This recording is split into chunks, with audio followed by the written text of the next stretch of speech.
கொழும்பு கட்டுநாயக்க சர்வதேச விமான நிலையத்தில் சில புதிய நடைமுறைகளை கொண்டு வரதுக்கு அரசாங்கம் தீர்மானிச்சிருக்கு. ஜனாதிபதி அனுரகுமார் திசாநாயக்க இதுக்கான உத்தரவுகளை இன்றைக்கு பிறப்பிச்சிருக்கிறார். முன்னாள் ஜனாதிபதி மஹிந்த ராஜபக்சவினுடைய பாதுகாப்பு அதிகாரி நெவில் வன்னியாராஜிட்ட வாக்குமூலம் பெறப்பட்டிருக்கு. அதுக்கு பிறகு ராஜபக்சவினுடைய மகன் யோஷித ராஜபக்சவுக்கும் சிஐடிக்கு வர சொல்லி அழைப்பு விடுக்கப்பட்டிருக்கு. இதுக்கு பின்னால ஒரு மோசடி சம்பவம் இருக்கு. இது நேரம் ஒரு குடும்பத்தை சேர்ந்த 3 பேரை இலக்கு வச்சு இலங்கையில் இன்றைக்கு ஒரு துப்பாக்கிச் சூடு நடத்தப்பட்டிருக்கு. அதில் ஒருவர் படுகொலை செய்யப்பட்டிருக்கிறார். இந்த 3 விஷயங்களையும் பற்றி இந்த காணொலியில் விளக்கமாக பார்க்கலாம். வணக்கம், நான் கிருஷாந்த் ராஜ். ஜனாதிபதி அனுரகுமார் திசாநாயக்கவுக்கும் சுங்க திணைக்களத்தினுடைய அதிகாரிகள், குடிவரவு குடியகல்வு திணைக்களத்தினுடைய அதிகாரிகள், இலங்கை விமான சேவைகள் விமான நிறுவனத்தினுடைய அதிகாரிகளுக்கும் இடையில இன்றைக்கு ஒரு முக்கியமான பேச்சுவார்த்தையும் சந்திப்பும் நடத்தப்பட்டிருந்தது. 3 மிக முக்கியமான விஷயங்கள் சம்பந்தமா இந்த சந்திப்பில் கவனம் செலுத்தப்பட்டிருக்கு. போதைப் பொருள், சட்டவிரோதமான பொருட்கள் இலங்கைக்குள்ள கொண்டு வரப்படுறதை எப்படி தடுத்து நிறுத்தலாம் என்றது சம்பந்தமாகவும், 2வது விமான நிறுவனத்திலையும் சுங்க திணைக்களத்திலையும் நடக்கிற மோசடிகளை எப்படி நிப்பாட்டலாம் என்றது சம்பந்தமாகவும், 3வது சட்டவிரோதமான முறையில் இலங்கையிலிருந்து வெளிநாட்டுக்கு போறவர்கள் சம்பந்தமாகவும் சில தீர்மானங்கள் எடுக்கப்பட்டிருக்கு. அதை பற்றின பேச்சுவார்த்தைகள் இன்னைக்கு நடத்தப்பட்டிருக்கு. சட்டவிரோதமாக வெளிநாடு போறவர்கள் என்று சொல்ற நேரத்தில் புகலிடம் கோரி போறவர்கள் மட்டும் கிடையாது, குற்றச்செயல்களோடு சம்பந்தப்பட்ட நபர்கள் இலங்கையிலிருந்து தப்பி போற சம்பவங்களும் அதிகரிச்சிருக்கு. இதன் அடிப்படையிலேயும் இது சம்பந்தமா இந்த சந்திப்பில் கவனம் செலுத்தப்பட்டிருக்கு. இந்த பேச்சுவார்த்தையில 3 மிக முக்கியமான உத்தரவுகளை ஜனாதிபதி அனுரகுமார் திசாநாயக்க சம்பந்தப்பட்ட அதிகாரிகளுக்கு விடுத்திருக்கிறார். விமான நிலையத்தில் எதிர்வரும் நாட்கள்ல சில புதிய நடைமுறைகள் வர்றதுக்கான வாய்ப்புகள் இருக்கு. முதலாவது விஷயம், 3 பிரிவுகளை ஒண்டா சேர்த்து 3 பிரிவுகளையும் இருக்கிற கேமரா கட்டமைப்பு சிசிடிவிகளை ஒரே கண்ட்ரோல் ரூம்ல இருந்து இயக்குறதுக்கும் புதிய சிசிடிவி கேமராக்களை பொருத்துறதுக்கும் நடவடிக்கை எடுக்கப்பட்டிருக்கு. இதுக்கான உத்தரவை ஜனாதிபதி இன்றைக்கு பிறப்பிச்சிருக்கிறார். குடிவரவு குடியகல்வு திணைக்களம், சுங்க திணைக்களம், அதே மாதிரி விமான நிறுவனம் விமான சேவைகள் என்று சொல்லப்படுற இந்த 3 பிரிவுகள்லையும் இருக்கிற கேமரா கட்டமைப்புகள் தனித்தனியே இல்லாம ஒரே இடத்துல சேர்த்து இனி இயக்கப்படும் என்ற தீர்மானம் எடுக்கப்பட்டிருக்கு. இது சாதாரண பயணிகள் மட்டும் கிடையாது, அங்க இருக்கிற அதிகாரிகளை கண்காணிக்கிறதுக்கும் ஒரு வகையில் உதவி செய்ய முடியும்.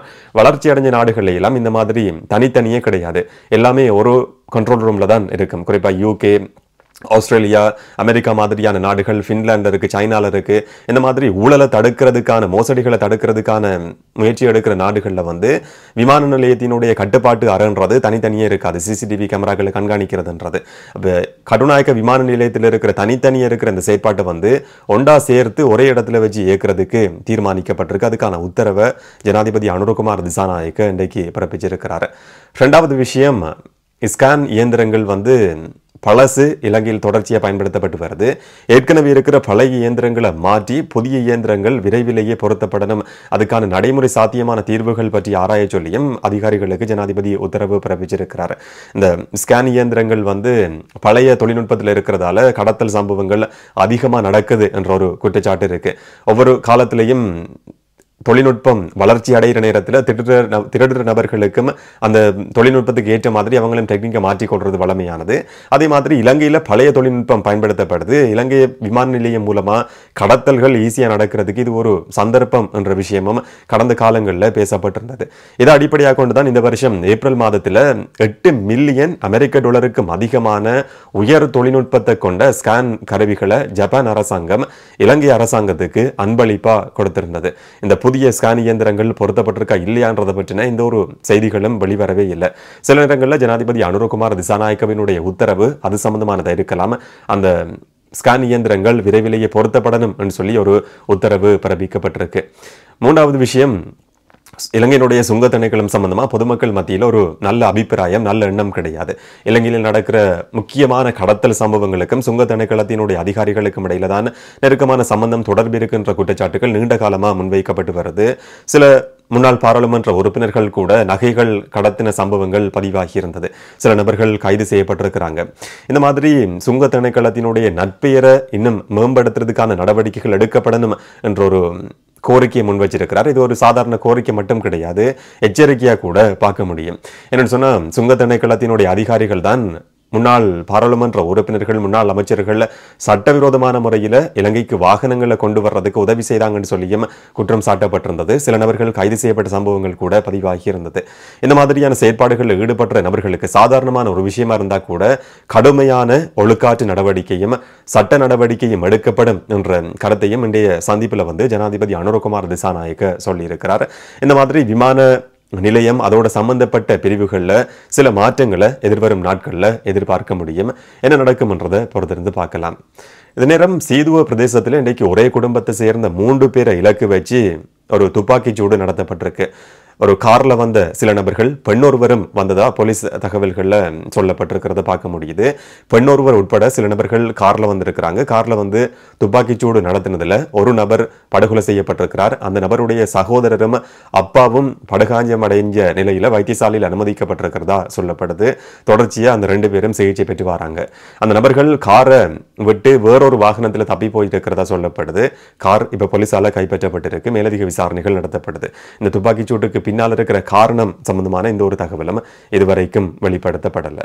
இதே நேரம் முன்னாள் ஜனாதிபதி மஹிந்த ராஜபக்சவினுடைய தனிப்பட்ட பாதுகாப்பு அதிகாரியாக செயல்பட்டு வந்த நெவில் வன்னியாராய்ச்சிட்ட நேற்று சிஐடி குற்றப்புலனாய்வு திணைக்களம் வாக்குமூலம் பதிவு செய்திருக்கு. இந்த வாக்குமூலத்துக்கு பிறகு யோஷித்த ராஜபக்சவும் வாரம் 3ஆம் தேதி வெள்ளிக்கிழமைக்கு முதல்ல சிஐடிக்கு வந்து வாக்குமூலம் கொடுக்கணும்னு சொல்லியும் ஒரு அழைப்பு விடுக்கப்பட்டிருக்கு. கதிர்காமத்தில் இருக்கிற ஒரு காணி சம்பந்தமா யோஷித்த ராஜபக்சட்ட வாக்குமூலம் பெறப்படலாம் சொல்லி சில தகவல்கள் வெளிவந்திருக்கிறத பார்க்க முடியுது. ஒரு காணி மோசடி சம்பந்தமான வழக்கு விசாரணையா இது நடத்தப்பட இருக்கு.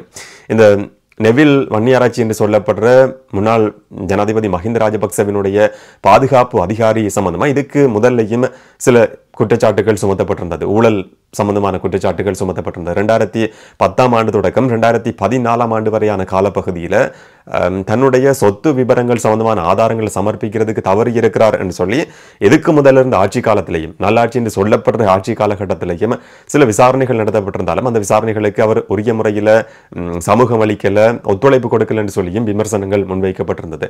சில வழக்குகள் கூட அவருக்கு எதிராக தொடுக்கப்பட்டிருந்தாலும் ஒரு சட்ட நடவடிக்கைன்றது அரசியல் தலையீடுக்கு உட்பட்ட விஷயம் என்ற விமர்சனங்கள் இருந்தது.